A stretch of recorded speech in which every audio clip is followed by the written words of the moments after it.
Sur la première, CQFD. À la rencontre des conifères de Suisse, c'est une série en 5 épisodes que vous nous proposez, Cécile Guérin, histoire de se promener en altitude et de les découvrir. Voire les redécouvrir, l'épicéa, le sapin blanc, l'if, l'arole, le mélèze, c'est le top 5 de nos forêts et bien souvent on passe à côté sans même les identifier. Pourtant ces essences ont toutes leurs particularités, leur fonctionnement hors du commun et leur souci ou pas à s'adapter aux changements climatiques à venir. Alors pour aller à leur rencontre, vous êtes en compagnie d'un amoureux des arbres. On peut le dire, Ernst Zürcher, ingénieur forestier, ancien professeur de physiologie du bois à la Haute École spécialisée du bois, un inlassable ambassadeur des arbres qui s'émerveille des ressources de ces êtres vivants végétaux.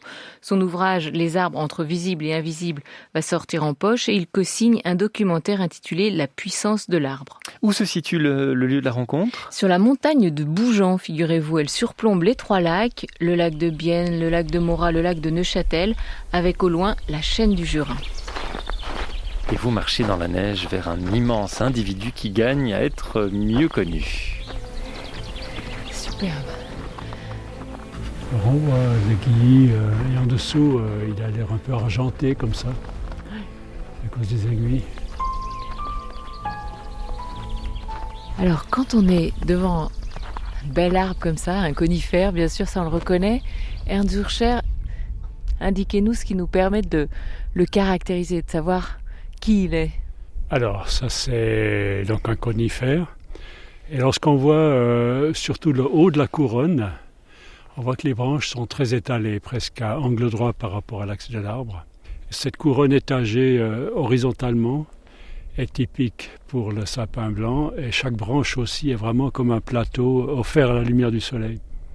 Parce que c'est une essence d'ombre à l'origine, ici on est dans un pâturage, mais dans la forêt le sapin blanc pousse à l'ombre des autres arbres très longtemps avant de grandir et d'atteindre la canopée.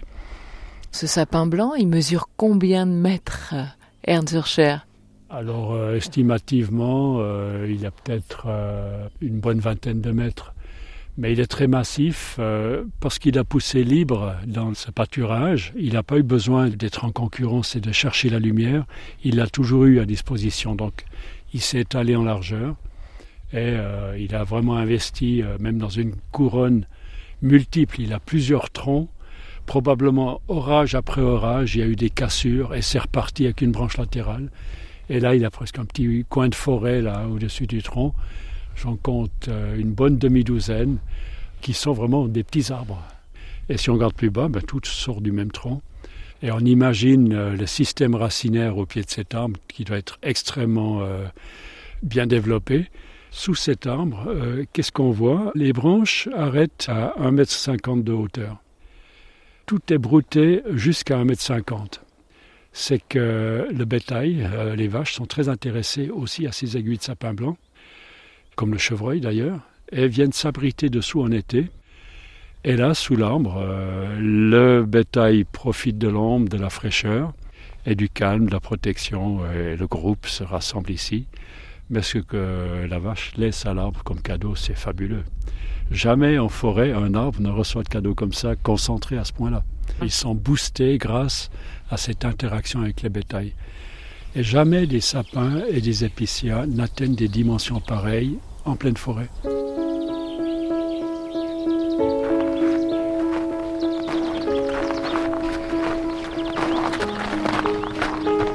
Oups, on est dans la neige, sous ce sapin. Et là, effectivement, on voit certains cônes. Et alors là, on ne peut plus se tromper, les cônes, ils pointent vers le ciel. Voilà, on voit les cônes qui sont en train de se déliter, ils sont déjà un peu bruns. Ils pointent vers le ciel, mais on ne va pas en voir par terre. On va voir que les écailles des cônes. Les écailles un peu triangulaires, un peu concaves, et chaque écaille, à sa base, avait 2 graines, des graines ailées. Donc chaque fois qu'une écaille tombe, elle libère ces 2 graines. Et les graines, on les a ici. Voilà une. Ah, c'est très joli. Il a déjà commencé à germer. Ça, c'est intéressant. Il y a une racine de 3-4 cm qui s'est déjà formée avec une pointe toute blanche. Et elle est toute fraîche, toute tendre. Ouais. On va la remettre en place.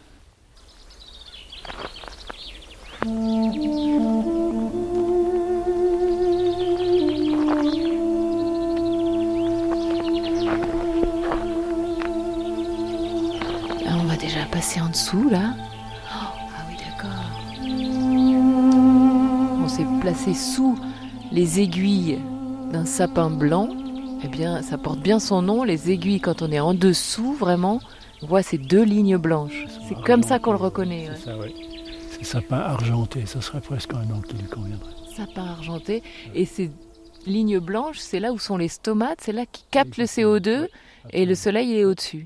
La lumière solaire est captée, le dioxyde de carbone est décomposé, mais l'eau qui est acheminée par la branche pour permettre cette chimie est décomposée aussi.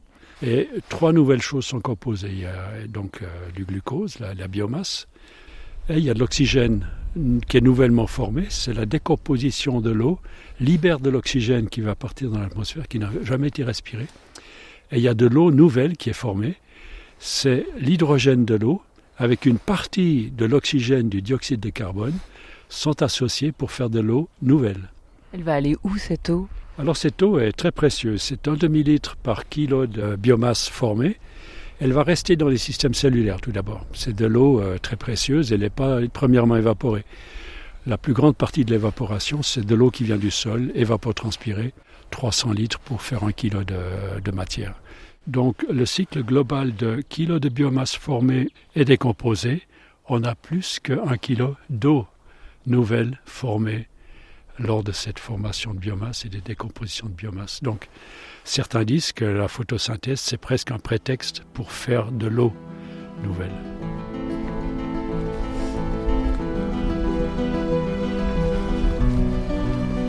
Alors, ici on peut compter, ça c'est la pousse de l'année passée, 2 ou 3 cm, l'année d'avant la même chose, l'année d'avant, et là c'est en train de se perdre, et là il n'y a déjà plus rien. Donc c'est 2020, 2019, 2018, 2017... Elle perd un peu ses aiguilles déjà, ça commence à s'éclaircir. La calvitie qui commence, et là la calvitie est presque parfaite en 2016. Donc 4-5 ans, et perd ses aiguilles. Oui. Celle-ci tombe très facilement, plus ou moins. Ces aiguilles vieillissantes, elles ont encore un bilan photosynthétique tout juste positif, donc la lumière reçue et l'énergie nécessaire sont encore suffisantes pour faire de la biomasse, mais beaucoup moins fort que les toutes jeunes. Mais s'il y a une cassure et ces aiguilles sont encore là, elles sont en pleine lumière, elles vont faire plus de photosynthèse, elles vont permettre une recroissance de ce qui viendra après, plus efficace, à partir des bourgeons qui sont encore disponibles. Est-ce qu'on voit des bourgeons là, ou est-ce qu'on... Ouais.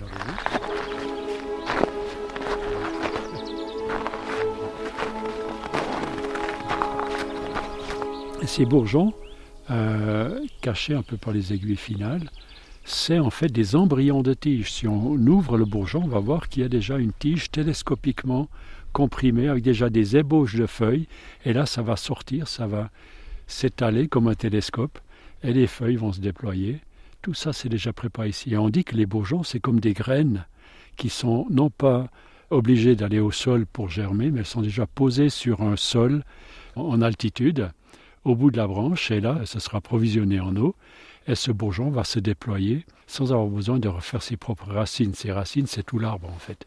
Ou bien tout ce que cette branche est pour lui à la base. Donc un arbre, c'est en fait des bourgeons en l'air. Exactement, c'est des bourgeons, des plantes en l'air. On appelle ça une colonie. L'arbre, c'est une colonie de branches annuelles, de pousses annuelles, ou pluriannuelles parce qu'elles restent vivantes sur plusieurs années. Et c'est comme ça que l'arbre gagne en hauteur et en périphérie. Et il a toujours la possibilité d'étendre sa dernière croissance en périphérie, là où il y a la lumière. Et l'arbre, pour la surface donnée, a un multiple de la surface foliaire qu'aurait une prairie herbeuse, par exemple. Donc la capacité photosynthétique de l'arbre est un multiple de ce qu'il y aurait s'il n'y avait pas d'arbres. Et c'est pour ça que l'agroforesterie veut réintroduire des arbres dans les systèmes agricoles, parce que ça amène de la fertilité dans les systèmes agricoles. Non seulement des cycles hydriques, mais aussi de l'humus, exactement, et de la croissance, de la biomasse utilisable.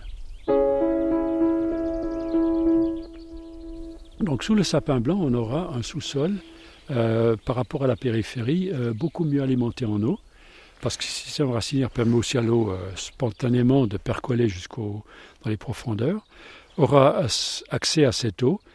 Et contrairement à l'épicéa, qui a des racines superficielles, et dès qu'il fait chaud et sec, l'épicéa souffre énormément. Et on observe en pleine nature fréquemment, ici on a le cas aussi, des couples sapin blanc épicéa. Le sapin blanc fait le travail d'acheminer l'eau et l'épicéa fait le travail d'occuper le sol en superficie. Chacun a son apport. Donc la combinaison de l'épicéa et du sapin blanc est bien plus intéressante du point de vue sylvicultural, du point de vue de la résistance au changement climatique, que les monocultures. Simplement, ces deux essences sont déjà un exemple de la supériorité du mélange par rapport à la monoculture. Et pourquoi il y a si peu de sapin blanc du coup en Suisse ? Pourquoi il y a 50% d'épicéa et que 14 ou 15% de sapin blanc ? La forêt naturelle a une proportion de sapins blancs beaucoup plus forte normalement, mais ici, toutes ces forêts sont en fait influencées par l'homme, par l'exploitation, par la gestion forestière. Et on a toujours préféré favoriser soit activement l'épicéa, qui donne vraiment des bois encore plus intéressants au niveau économique, mais aussi il y a le problème de la présence trop forte des ongulés, des cerfs, des chevreuils, qui eux adorent manger les jeunes pousses de sapin blanc. Alors que l'épicéa n'est pas du tout intéressant à brouter, il manque en fait le prédateur de ces ongulés, il manque un peu le loup ici. Il est en train de revenir et il fait du bon travail, mais on aurait besoin d'un équilibre meilleur. Pour protéger les jeunes sapins. Pour protéger la jeune forêt, la régénération naturelle.